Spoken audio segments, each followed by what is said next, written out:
In today's video, I'm going to teach you how to create a Slack account. By the end of this walkthrough, you'll have your very own Slack workspace set up and ready for you and your team to start collaborating. Let's start right at the beginning. Open your web browser and go to the official Slack Get Started page. You can find it easily by searching for Slack Get Started in your preferred search engine, then clicking the link that leads to Slack's website.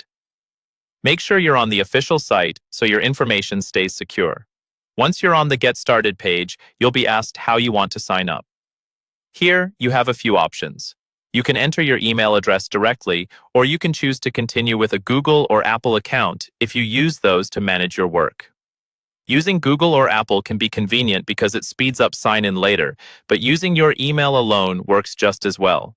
Type in your email carefully, double-checking for typos, and then submit. Next, Slack needs to confirm that you're really the person who owns that email. Open a new tab or window and check your email inbox. You should see a message from Slack containing a 6-digit confirmation code. If you don't see it right away, check your spam or promotions folder and give it a moment in case of delays. Once you find the email, copy or remember the 6-digit code, then go back to the Slack page and enter that code in the box provided. This step is important for security and helps keep your workspace protected. After your identity is confirmed, you'll start setting up your new workspace. First, you'll be asked to name your workspace.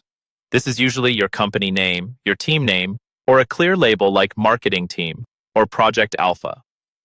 Choose something that everyone on your team will recognize easily. Then, Slack will ask you to define the project your team is working on.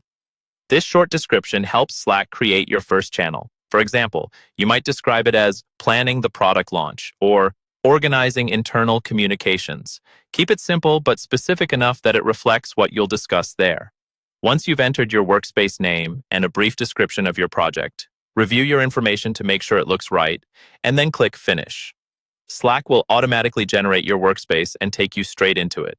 From there, you can start inviting teammates, customizing channels, and exploring all the features Slack has to offer.